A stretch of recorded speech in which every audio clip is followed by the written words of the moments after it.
Sa ating pagbubulay-bulay ng salita ng Panginoon, ating pumuksan ang ating mga Biblia sa unang aklat ng Pedro, sa First Peter, at basahin natin chapter 4, verses 7 to 11. First Peter chapter 4, verses 7 to 11. Ngunit ang wakas ng lahat ng mga bagay ay malapit na. Kaya kayo'y magpakatino at magpigil sa sarili alang-alang sa inyong mga panalangin. Higit sa lahat, magkaroon kayo ng maningas na pag-ibig sa isa't isa, sapagkat ang pag-ibig ay nagtatakip ng maraming kasalanan.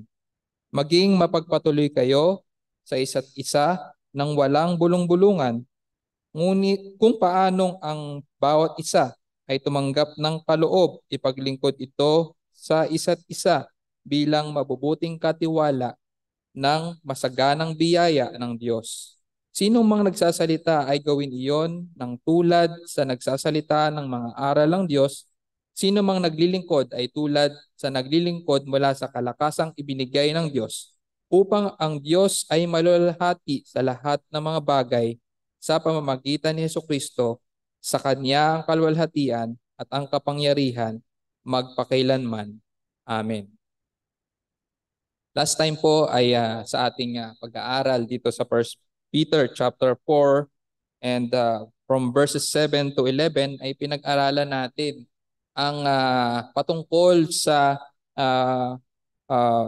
pagsapit ng lahat patungkol sa mga bagay sa pagsapit ng pagwawakas ng lahat ng mga bagay na sa atin sa panahon ngayon ay naririto na nga tayo, the end of all things, yung pinag-aralan natin last time. And we focus on dun sa bagay na dapat nating ginagawa sa mas lalo, mas higit pa na nating ginagawa sa panahon ngayon na malapit na ang wakas ng lahat ng bagay. Ito nga ay sa pamamagitan ng panalangin. And this prayer is our sa Christian living, ito yung vertical dimension ng ating pamumuhay. We pray to God, and that is our the expression of our the vertical dimension of our Christian living. Sa panahon ngayon na malapit na ang wakas ng lahat ng bagay. And it is by way of prayer na pinag-aralan natin last time. And sa pag-aaral natin ngayon, pag-aaralan natin naman yung horizontal dimension ng pamumuhay ng isang Kristiyano. If we are to pray to God as as the vertical dimension of our Christian living, we also ought to live, no? We also ought to live according to the word of God na sa dimension horizontally kasama ang ating mga kapwa mananampalataya. And many of Peter's instruction is about proper behavior, kung paano ang Kristiyano ay mamumuhay towards other people, but Peter has also directed yung mga mananampalataya on how they are to treat those within the Christian community. So, medyo mas ecclesiastical ang message natin po ngayon. Mas maipopokus sa kung paano mamumuhay ang isang Kristiyano sa within the Christian community. So, and another thing, perhaps Peter, sa ating pagbubulay-bulay sa araw na to, perhaps Peter wanted to echo Jesus' warning that the love of Christians may grow cold in times of trials. Last time na pag-aralan natin 'yon, no? Na maaring sa panahon ngayon na malapit na ang wakas ng lahat ng bagay, many Christians may grow cold in loving, no? Matthew chapter 24 verse 12 says ang Panginoong Jesucristo mismo ang nagsabi, sabi sa Matthew 24 verse 12, dahil sa paglaganap ng kasamaan, ang pag-ibig ng marami ay lalamig. No? That's why maaring gusto ni Peter na bigyang halaga yung aral na ito patungkol sa ating horizontal dimension of Christian living. Wala nang iba kundi ang our relationship towards po believers. And that is why Peter exhorts his leaders that because the end of all things is near, malapit na ang wakas ng lahat ng bagay, na characterize ng increase of lawlessness, increase of evil sa panahon natin ngayon. At sa kasama nito sa pag-increase ng evil sa ating panahon, they must persist in their love for one another. Kasi maaring epekto ng pag-increase ng kasamaan sa panahon natin ngayon ay ang paglamlam ng pag-ibig ng bawat mananampalataya sa isa't isa, affected by what was happening without the community of Christian believers. So, ano ang ating pag-aaralan sa umagang ito? We will talk about the verse 8 of 1 Peter chapter 4. Ito po ang ating focus. Higit sa lahat, magkaroon kayo ng maningas na pag-ibig sa isa't isa, sapagkat ang pag-ibig ay nagtatakip ng maraming kasalanan. So ito ay tumutukoy dun sa pag-ibig ng bawat mananampalataya sa isa't isa in a Christian community. And we will talk about what kind of love is this? What is this love like? Yun ang unang nating punto. Pangalawa, what this love does. Ano ang ginagawa ng pag-ibig na ito? What love does sa ating teksto. Bago po tayo magpatuloy, hilingin muna natin ang guidance ng ating Panginoon sa ating pagbubulay-bulay. O aming Panginoon, muli ay kami ay haharap sa inyo at maharap sa inyo at hinihiling ang inyong gabay at patnubay sa pagbubulay-bulay ng inyong salita. Ang inyong lingkod ay humihiling sa inyo, O Diyos, ng inyong pag-guide sa akin sa pangangaral ng inyong salita. Nawa, O Diyos, tulungan nyo ang inyong lingkod na mahina sa pangangaral ng inyong ebanghelyo at gayon din ang bawat isa na makikinig. Nawa, O Diyos, ang bawat isa amin ay makinabang sa pangangaral ng inyong salita at dalangin namin ang pagliligtas ninyo sa mga wala pa sa aming Panginoong Kristo. Ito po ang aming samod dalangin sa pangalan ni Jesus. Amen. What is this love like sa teksto na ating pinagbabatayan? Sabi dito, higit sa lahat, magkaroon kayo ng maningas na pag-ibig sa isa't isa, sapagkat ang pag-ibig ay nagtatakip ng maraming kasalanan. Sinabi dito sa ating teksto, in exercising this kind of love, Peter says, higit sa lahat, no? Binibigyan ng primacy, ang pag-ibig na ito. Sabi dito, Peter says, above all, sa English translation, sinabi, above all. Sabi sa New American Standard Bible, sabi dito, above all, keep fervent in your love for one another. So it implies primacy, no? Pag sinabing above all, no? Pag sinabing above all, talagang nagbibigay ng primary importance. So nandun siya on top. So if there is a primary principle of Christian living, ano bang dapat maging primary principle ng isang Christian living? Lalong-lalo na sa pakikipagrelasyon niya sa kanyang kapwa mananampalataya. If there is one primary principle of Christian living, what it is? What is it? It is love.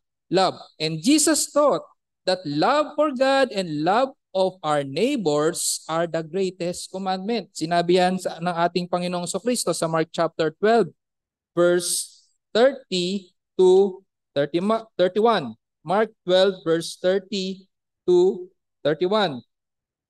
Ang sabi natin Panginoong Kristo, and you shall love the Lord your God with all your heart and with all your soul and with all your mind and with all your strength. Second is this, you shall love your neighbor as yourself. There is no other commandment greater than this. So love is the primary principle for Christian living, no? And such love for neighbor, no? Yung pangalawang part ng two great commandment, no? Such love for neighbor, sinasabi sa Romans chapter 13, verse 8, at kung babasahin din ng Galatians chapter 5, verse 14, such love for neighbor fulfills the law, no? Romans chapter 13, verse 8 says, sabi po dito, owe nothing to anyone except to love one another, for he who loves his neighbor has fulfilled the law. Gayun din sa Galatians chapter 5, verse 14. Galatians chapter 5, verse 14 says, "For the whole law is fulfilled in one word, in the statement, you shall love your neighbor as yourself." Now, kung isipin natin, bakit binigyan ng paramount virtue or value ang love dito? Why was this such a paramount virtue, yung pag-ibig? In our times, no, we see churches split and congregations alienated over trivial issues. No? Maraming mga trivial issues na nagko-cause ng church division. Although this is painful situation, painful talaga na makita ang isang church na nag-divide over trivial issues. Yung ganong mga discord or ganong mga bagay ay sa panahon natin ngayon, kung ating oobserbahan, although ang mga iglesia ay na-divide sa mga trivial issues, it did not destroy the Christian presence in our society. No? 'Di ba? Lalo pang ang dumami yung mga Christian churches because of dividing in some trivial issues. And generally, if we will notice, there are so many Christian congregations still existing in our day now. No? And aminin man natin o hindi, may mga nag-divide talaga over trivial issues, lalo pang lalo pang dumami ang mga Christian congregations in the community. However, sa time nito, dapat natin din tingnan, no? Itong exhortation ni Apostle Peter, sa time na to, ang church ay hindi pa ganoon kadami. Hindi pa ganoon kadami. Maliit pa lang ang portion or kakaunti pa lang ang mga churches nung time na to. Maaring handful of believers lamang ang meron sa isang town. Hindi tulad sa panahon ngayon, no? Dito nga sa ating lugar, sa isang block lang, marami tayong mababalitaan na marami mga Christian fellowship, gathering, no? Christian churches na meron dito. But dito, sa panahon ni Apostle Peter, nung kanyang sinulat ito sa mga believers in the Asia Minor, maliit pa lang, a handful of believers pa lang ang meron. And if relationship in that community were destroyed, no? Yung mga believers doon, no, na frustrate dahil na divide ang church dahil sa mga trivial issues, those frustrated believers has nowhere to go. Hindi ganun kadali sa kanila na mag-church hopping. Di ba? May mga ganung mga mananampalataya, ay hindi ko gusto dito sa church na to. Lipat na lang ako doon sa iba, no? Kasi merong may issue dito and I don't like that. So hindi ganun kadaling mag-church hopping noon. No? Yung frustrated believers, they had nowhere to go. And maapektuhan din ang witness of the gospel in that area. No? Kung hindi mapapangalagaan ang iglesia sa pamamagitan ng primary principle of Christian living, which is love, na foundation ng relationship sa isang Christian community, kung hindi iyon mapapreserve, no? Yung witness of the gospel ay maapektuhan, ma-extinguish dun sa lugar na yon. And as pressure grew, balik tayo dun sa situation nila Peter, nag-grow pa ang persecution, more pressure sa mga mananampalataya ng time na yon. As pressure grow against the Christian churches noong time na yon, yung threat of destruction from outside the church increasingly presses upon that growing church. No? Lalo pang nape-pressure. May pressure na nga outside and napaka-tragic kung ang pressure ay manggagaling from within. Sa mismong loob ng church. No? Imagine how tragic kung ang church ay madedestroy from within by their own inability to live in harmony with other believers because of lack of love. Because of lack of love. In other words, The fundamental characteristic that enables a Christian community to survive is the willingness and the ability of its members to love in this way na tinuturo ni Apostle Peter.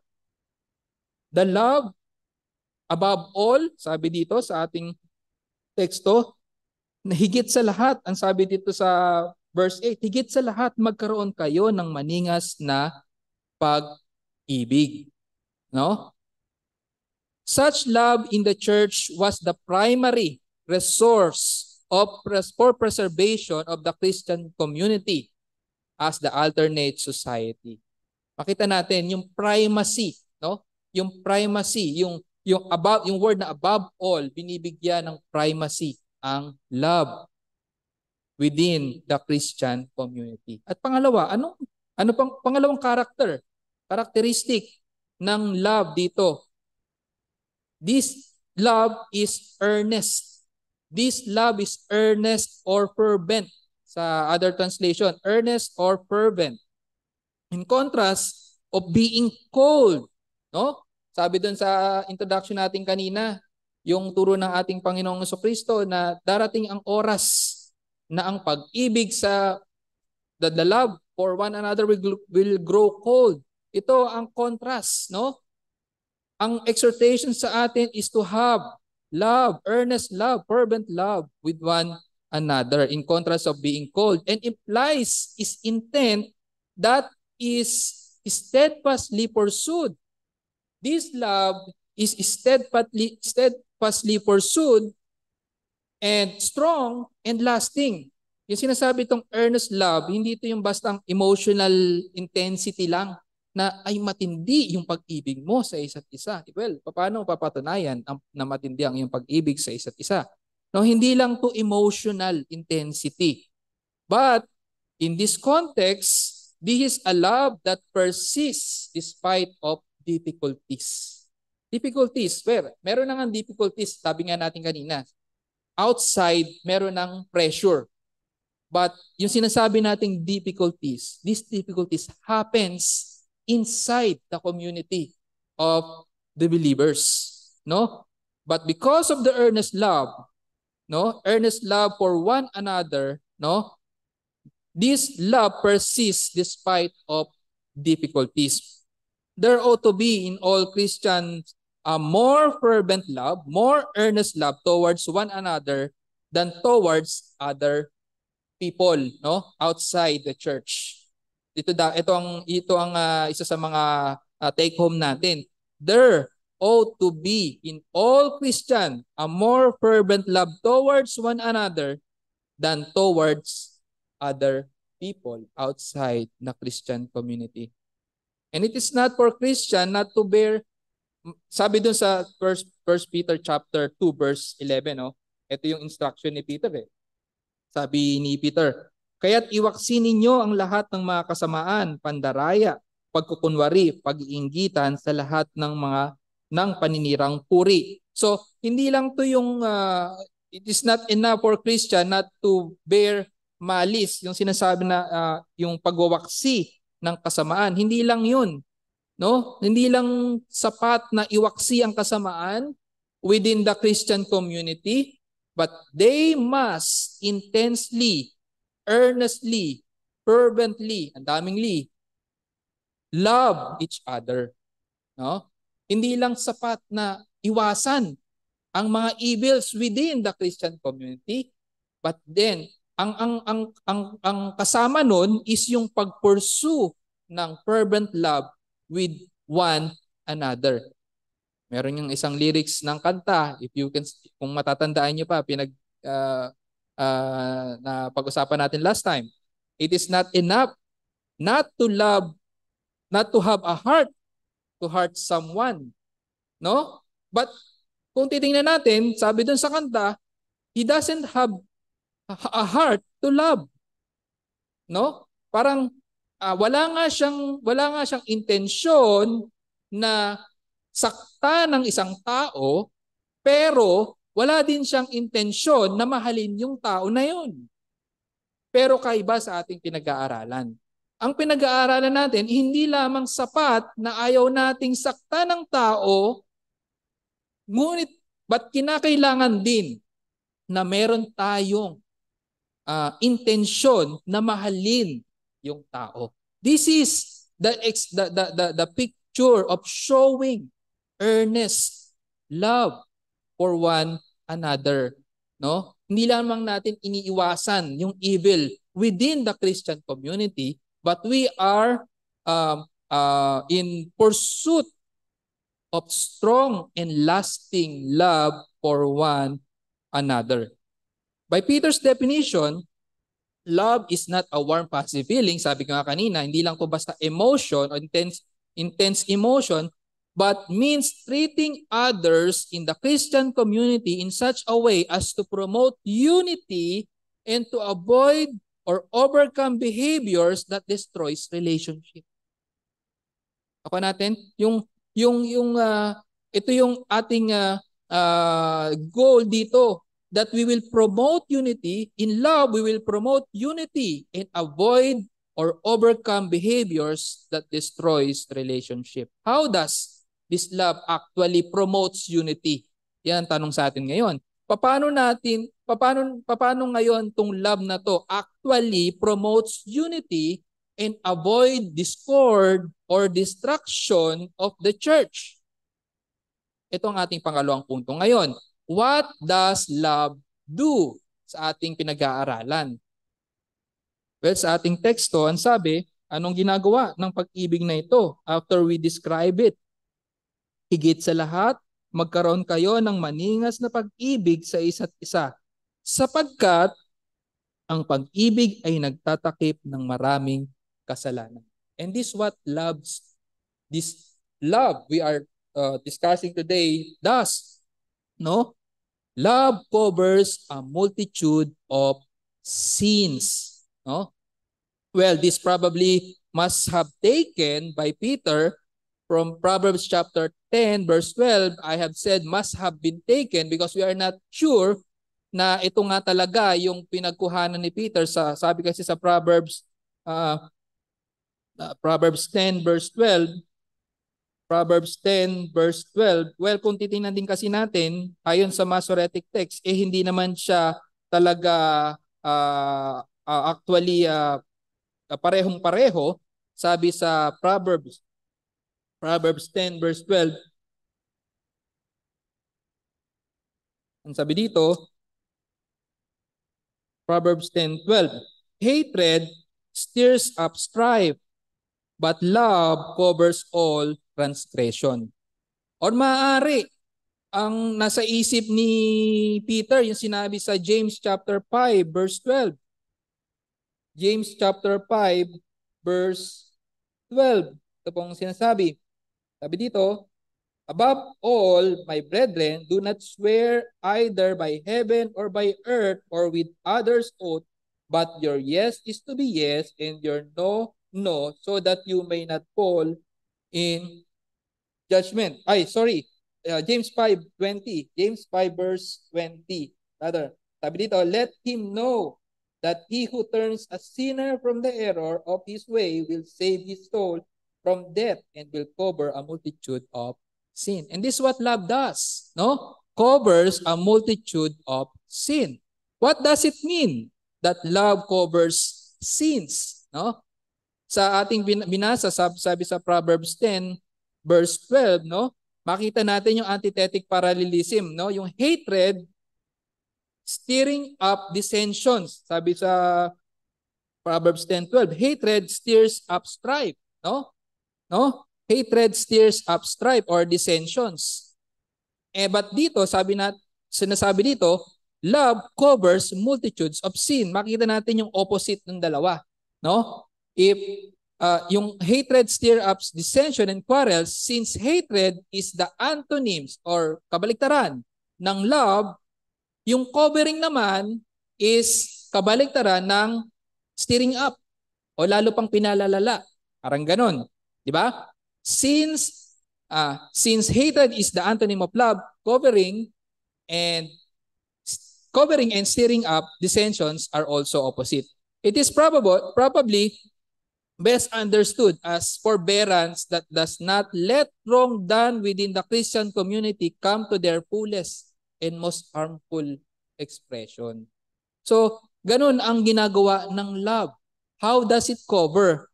Yung forbearance na hindi natin hinahayaan, na yung bagay na nagawa sa ating mali, within the Christian community comes to their fullest and most harmful expression.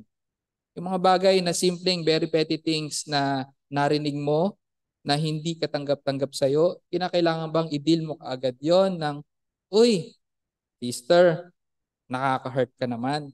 Oy, brother, na hurt naman ako sa sinabi mo or sa ginawa mo. Ganun ba kailangan palagi ang ating although we are not teaching here na kinakailangan lagi nating palampasin yung mga bagay or hindi na magkaroon ng confrontation paminsan, no? But ang tinuturo sa atin dito, no, yung bagay na if we can stretch out more yung pag-ibig natin towards other brethren para lang matakpan yung bagay na nagawa sa atin, no, na hindi natin nagustuhan. Remember, we do not love others if we take delight in finding and exposing their fault and sin. No? Imagine, no, kung ang lagi mo na lang aim, no? Aim na kapag ikaw ay nasaktan because lagi mo na lang naiisip gusto mong i-correct yung brother mo, ganun ka na lang kabilis na bigla na lang magsasalita na i-correct for that petty things lang naman. Ganun lang kabilis ka magsasalita against your brother ng bagay to correct those petty things, no? Why not cover it with love? Why not just let it go? 'Di ba? A person who is 'di ba? Hindi rin tayo magkaroon ng delight in finding and exposing their fault and sin, no? Remember, hindi dapat magkaroon talaga ng delight, no? Pagka merong mga bagay tayong kinakailangan i-expose. Remember, sin is never delightful. Sin is never delightful. Kung ito man ay kinakailangang mai-expose, no? Kinakailangang mai-expose within the community of the believers. There should be no delight. There should be no delight, no? Sa bawat isa. A person who is under the control of godly love acts when a private personal injury has been done to him as though nothing had occurred. Ganun na lang maaari nating gawin, no? Kung control talaga tayo ng godly love, yung mga petty things na yan, mga trivial issues na yan, we can deal it with godly love. And we can act as if wala namang nangyari. In this way, by simply ignoring the unkind act na yon, no? Yung mga bagay na nagawa sa atin, mga insulting words, we can put an end dong sa bagay, evil things na yon. Hindi na natin palalakihin pa. Hindi na natin palalawakin pa. And it dies there immediately, no? It dies there immediately. It leaves no seed para lumaki pa, mag-grow pa yung mga bagay na iyon. Well, sabi ko dito si Peter hindi siya nagbibigay ng yung karaniwan kasi pag sinabi ditong love covers multitude of sins. Well, si Peter hindi siya nagbibigay dito ng theological statement na yung kasalanan na nagawa ng kapwa mananampalataya sa iyo ay mapapatawad ng Panginoon. No? Hindi po ganoon ang theological statement dito. Hindi siya nagbibigay ng sin being forgiven by God dito. Sapagkat anumang kasalanan na nagagawa natin sa ating kapwa, lalo na sa ating kapwa mananampalataya, ay kailangang ihingi ng tawad. Kailangang ihingi ng tawad. Yon. Nor, si Peter din hindi niya sinasabi dito na dapat i-ignore na lang ang lahat ng bagay na nagagawa sa atin ng kapwa natin mananampalataya. Hindi po rin naman ganoon ang nating pinag-aaralan dito. Yung behaviors that could destroy Christian community must be extinguished. Yun lamang po kasi yung mga bagay nga, sabi ko nga yung mga bagay na petty things lamang that will destroy or make division sa Christian community must be extinguished o covered, no? Covered if the church is to survive. Bibigyan ko na natin ng halimbawa. Merong isang church na nag-divide dahil nga doon sa issue lamang ng dishwashing, sa paghuhugas lamang ng pinggan. So, di ba yung mga ganong bagay na nag-result talaga into church division, quarrel among faithful believers, no? So, hindi natin dapat ini-entertain yung mga bagay na yun. Dapat right away, ini-extinguish natin, ini-extinguish or kino-cover natin yon ng pag-ibig at hindi na yon lumalaki to cause dissension and strife. No? Remember, that is hatred ng tinawag sa Proverbs, no? That is hatred. And this is consistent, sabi doon sa turo sa 1 Peter chapter 22. Balikan natin yung mga sinabi ni Peter. Ano ba ang mga reminder niya sa mga mananampalataya? Sa 1 Peter chapter 22, consistent ang pagtuturo ni Peter sa kanyang epistle. Sa 1 Peter chapter 1 verse 22, sabi dito, ngayong lininis na ninyo ang inyong mga kaluluwa sa pamamagitan ng inyong pagsunod sa katotohanan, kaya't kayo'y may tunay na pag-ibig sa isa't isa, mag-ibigan kayo sa isa't isa ng buong alab mula sa dalisay na puso. So, consistent ito sa pagtuturo ni Apostle Peter. Ano yung mga requirements na nilay down niya sa pagpapahayag ng pag-ibig sa isa't isa? Sabi dito, kaya sabi sa chapter 2 verse 1, kaya't iwaksin ninyo ang lahat ng mga kasamaan, pandaraya, pagkukunwari, inggitan, at lahat ng paninirang puri. And chapter 3 verse 9, no? Further commandments pa ang binigay ni Peter. That blessing is to be returned for insult. Sabi ito, huwag ninyong gantihan ng masama ang masama o ng pag-aalipusta ang pag-aalipusta, kundi ang ng pagpapala, sapagkat ukol dito'y kayo tinawag upang kayo'y magmana ng pagpapala. So blessing should be returned sa mga against insult, no? And this is why Peter in chapter 4 verse 8 calls not merely for love, for an earnest love that persistently continues to cover or to suppress the potential for the destruction of the community. Kaya nga dito, lalo pang pinagdiinan ni Peter yung tawag sa mga mananampalataya to love one another, to have an earnest love for one another that will continue, that will pursue, that will be that as everyone will pursue this love for one another. Because if hatred, yung hatred na sinabi sa Proverbs, sabi dito, if hatred stirs up strife, no? Lalo pang pinalalaki, no? Yung strife within the community, love speedily forgives and forgets. No? Ganyan ang opposite direction ng dalawa. If hatred stir up strife, love speedily forgives and forget. And unless love can stretch to forgive many sins, no? Or to cover many sins, no? Unless that love, that the Christian community has that love that stretches more, no? Mas na-stretch pa ang pag-ibig na ito to forgive many sins or to cover many sins, it will not avail among us believers. No, it will not be a benefit for us. Peter had asked, no, Jesus, sabi niya, how many times he must forgive his brothers, no, his brother. And he proposed, sabi ni Peter, he proposed generous, sabi niya, 7 times. 7 times daw. But ang ating Panginoon Kristo, kinorek niya pa.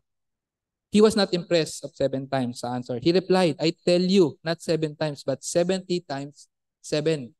So, ganun ang picture of how are we going to stretch that love by covering or forgiving sins within our Christian community. And love does not keep scores, no? Ito yung dinidescribe sa 1 Corinthians chapter 13 verse 5.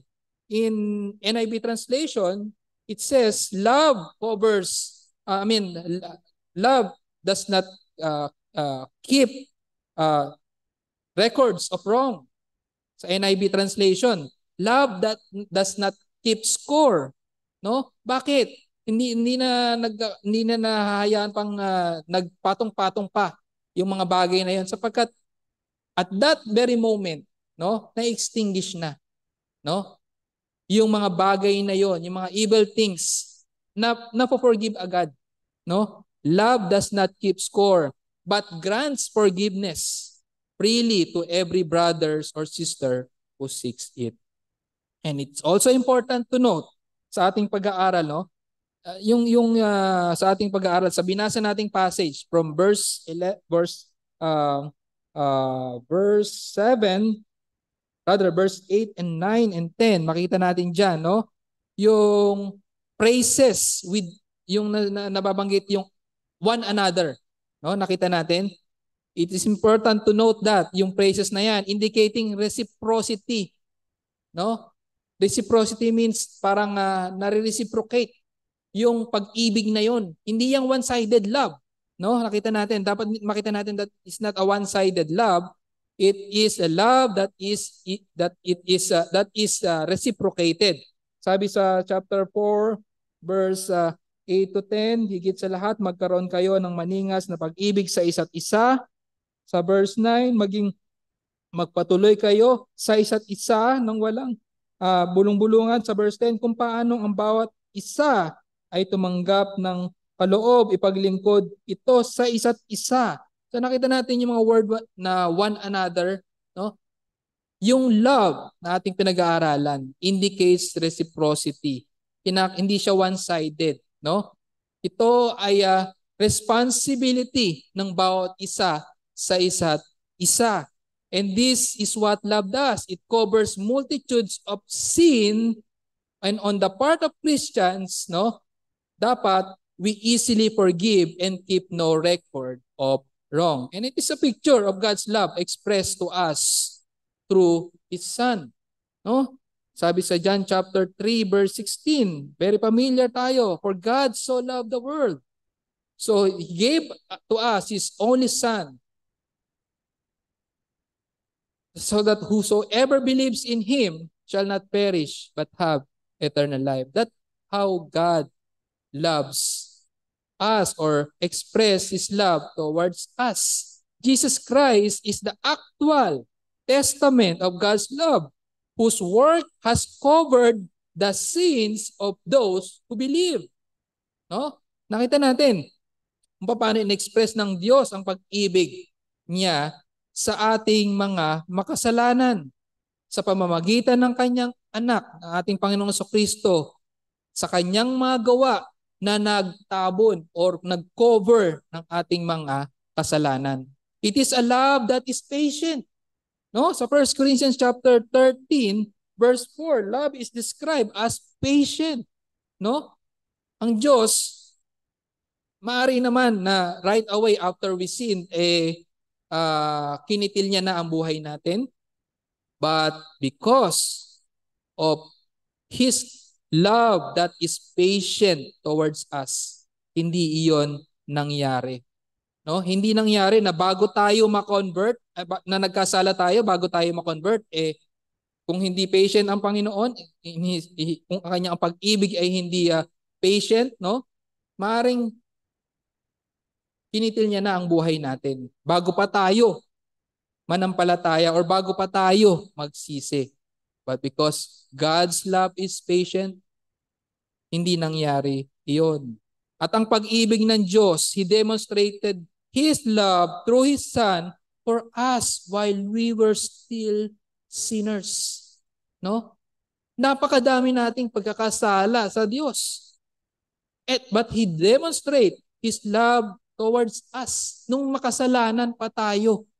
Romans chapter 5 verse 8, He demonstrated His love towards us while we were still sinners. At sabi sa Psalms chapter 32, no? Psalms chapter 32, gaano, no, ka blessed, no, ang isang tao na natabunan ang kanyang kasalanan. Sabi sa Psalms chapter 32 verse 1, how blessed is he whose transgression is forgiven, whose sins is covered. And kaya mapapaisip tayo ngayon, sino ba?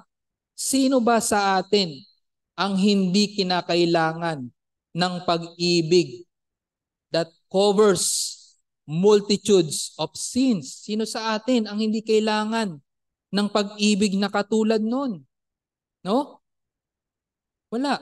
Wala po. Lahat tayo ay kailangan natin ng pag-ibig that covers multitudes of our own sins. No one, for all have sinned and fall short of the glory of God. Each and every one of us needs a love that covers multitudes of sin.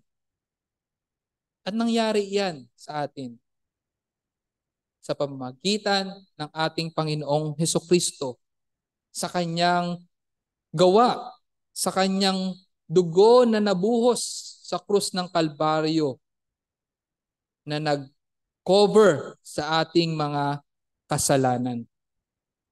Now, ano ba ang meron, no? Sa ating mga mananampalataya, ano ba ang meron ang ating mga kapatiran against us? No? Ano ba ang nagawa sa atin ng isang kapatiran against us? Compare sa nagawa natin against God. No?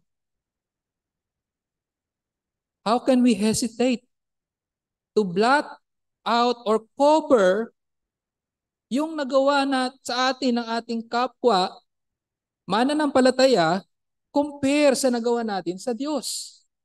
No? Ito yung talinhaga, sinabi sa isang talinhaga, no? Yung sa unforgiving servant, no? How can we hesitate to blot out, cover one denary debt on us if we are looking for the covering of our 10,000 talents debt?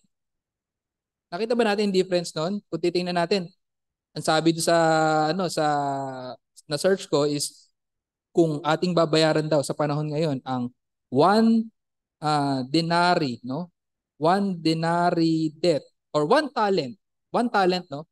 Kung meron kang 1 talent, sabi daw ang 1 talent ay mababayaran mo in working 16 years. 16 years bago mo mabayaran ang 1 talent. Imagine kung meron kang 10,000 talent, no? That is kung hindi ako nagkakamali sa calculation, that is aabot ka ng 1,600 or 1,600,000 years to pay that. No? Nakita natin yung difference. Sana nakita natin yung difference na yon, no?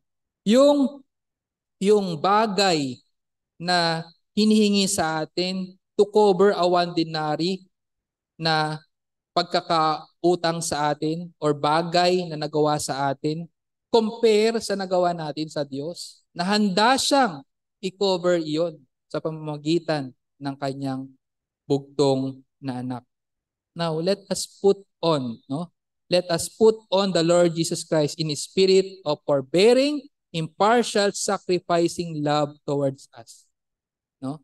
And even as God in Christ forgave us, we must also learn to love one another by forgiving them.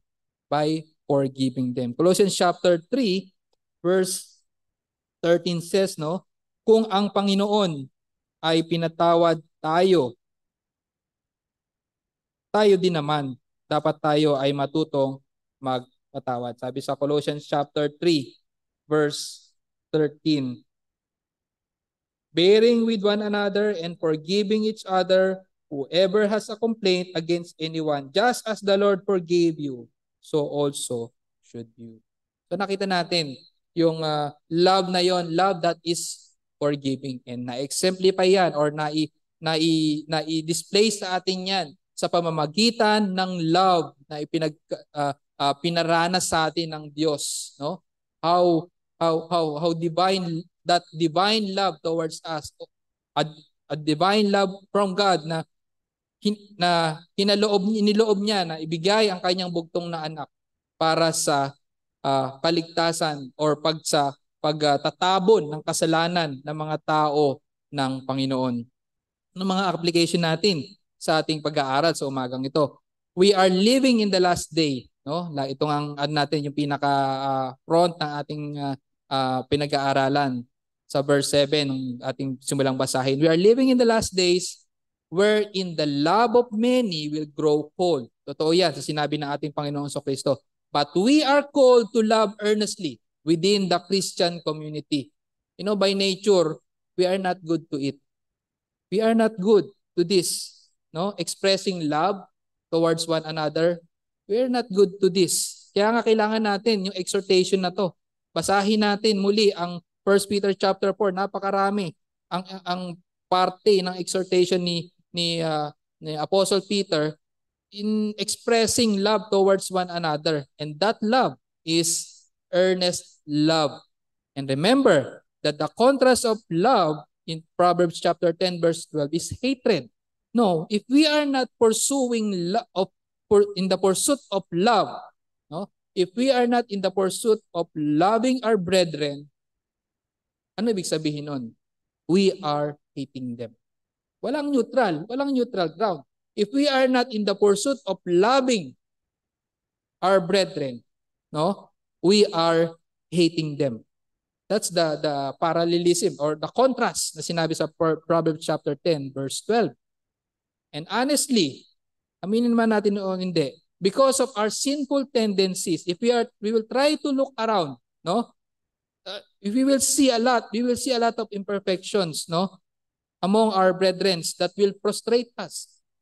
No, we will see a lot ng mga bagay na marami tayong maaring talagang ipintas sa bawat isa. No, because we are still imperfect. Nandun pa rin tayo sa process na 'yon. But genuine Christian love covers it all. Covers it all. Loving your brethren, matandaan din natin that loving your brethren is the way of God in preserving His church. Remember this. Loving your brethren is the way of God preserving His church. You do it and you are fulfilling the commandment of God. Sabi sa ating teksto kanina.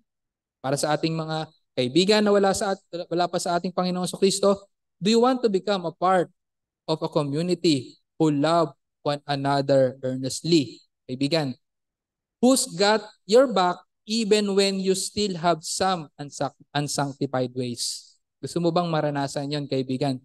Now, I am pointing out here of becoming an actual part of a local Christian community. Kaibigan, kung hindi ka pa part ng isang local Christian community, I'm pointing you to that. No? You cannot just assume that you are a disciple of Christ without desiring to become a definite member of a local church. No? Now, there are some people talagang provisionally hindered to become part, no?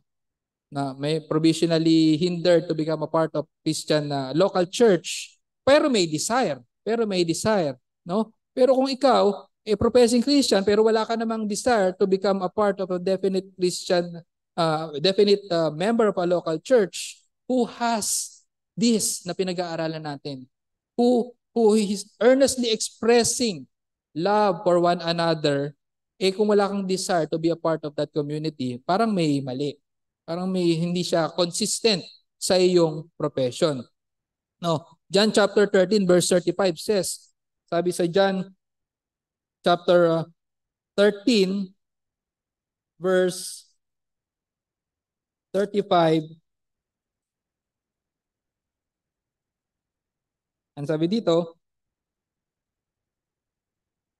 but this all, John chapter 13:35, yes. By this all men will know that you are my disciples if you have love for one another. Yun sinabi natin Panginoon Kristo dito.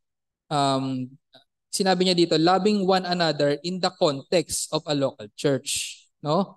Yung love dito, love for one another is in the context of a local church.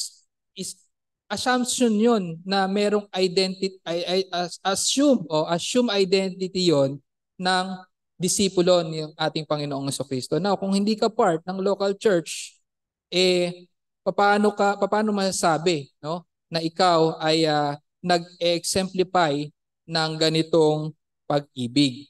Now, the only people whom the Lord adds to His church are those who repent of their sins and understand yung weight ng kasalanan na kanyang nagawa. Kung gaano karumal-dumal ang kasalanan natin sa Diyos, dapat na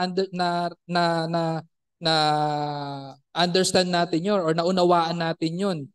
Kung gaano kabigat ang ating kasalanan, kung gaano karumal-dumal ang ating kasalanan sa harap ng banal na Diyos, and have nothing to do but to lay it all to Christ. Nawa, ganito ang iyong sitwasyon, kaibigan, na naunawaan mo ang iyong kasalanan, ang bigat ng iyong kasalanan, at ikaw ay merong pagsisisi dito, at wala kang iniisip kundi you just need to lay it down to Christ who can forgive your sins, our sins, no? Who can forgive our sins, an equivalent of 10,000 talent of sins that you cannot repay. Kaibigan, kung ganyan ang iyong ganyan ang iyong sitwasyon, na meron kang pagsisisi sa iyong kasalanan, at magtiwala ka lamang sa Panginoong Kristo na ang kanyang dugo ay sapat na, yung kanyang dugo na buhos sa krus ng Kalbaryo ay sapat na, enough to pay for your past, present, and future sins na hindi mo kayang bayaran. At ang katuwiran ng Panginoong Kristo, Christ's righteousness on the other hand, is what you need to face God after covering up your sins. No? It's isa yung covering up ang covering up ng sins, at iba rin yung righteousness na kinakailangan natin. It is the positive aspect, no, ng ating kaligtasan, yung righteousness. Kinakailangan natin ng righteousness. Hindi lamang tayo napatawad sa kasalanan, nalinis ang ating record, ngunit kinakailangan maging matuwid tayo sa harap ng Diyos, no? And that righteousness, if you repent of your sins, no, and put your faith in Christ, will be upon you. He will clothe you with Christ's righteousness to praise God, no, in His judgment. And you will be saved, kaibigan. You will be saved. You will be saved. Christ will save you and bring you to His family. And then, that's the time that you can say to yourself that you are a family of God, at idadagdag ka niya sa kanyang iglesia. Hindi maaari na hindi kanya idadagdag sa kanyang iglesia in a local church who loves God and love the brethren earnestly. Nawa, pagsisihan mo ang iyong kasalanan at manampalataya ka kay Kristo ngayon na, bago pa mahuli ang lahat. Aming Panginoon, aming Diyos, kami po'y nagpupuri at nagpapasalamat sa iyong muli sa pag-aaral ng inyong salita. Nawa nga, Panginoon, ang mga bagay na ito ay tumimo sa aming mga puso, ang pag-ibig, O Diyos, sacrificial. Mahirap ito, Panginoon, na i-express sa bawat isa sapagkat ito ay hindi natural sa amin, ngunit sa inyong kapangyarihan, maging ang inyong banal na santong Espiritu na siya lamang magiging source ng pag-ibig na to. For this is a gift, O God, na ipinagkaloob ninyo sa inyong mga mananampalataya, sa inyong mga tao, a gift of love that is expressed and stretched out, no, by forgiving one another sa anumang mga bagay na nagagawa namin sa isa't isa na hindi nagiging kalugod-lugod sa inyo. And also, O Lord God, na nawa i-preserve nyo ang inyong iglesia, Panginoon, sa pamamagitan na ito. Maraming salamat, Panginoon, for your preservation sa inyong iglesia. At alam namin kayo mismo, Panginoon, ang kumikilos dito. At nawa, O Diyos, ang mga bagay na ito ay ma-exemplify sa amin. Although we are not yet church, Panginoon, hindi pa kami na masasabi na talagang church dito sa Kuwait, O Lord God, but as we fellowship, O Lord, makita na ito agad sa amin. Makita na agad ito sa bawat isa as we relate one another, O Lord. At gayon din, Panginoon, sa bawat iglesia, O Lord, na inyong itinayo sa iba't ibang lugar, na makita ang earnest love sa isa't isa. Sapagkat ito ang karakteristik ng mga tao na inyong tinawag, mga disipulo na aming Panginoong Jesucristo.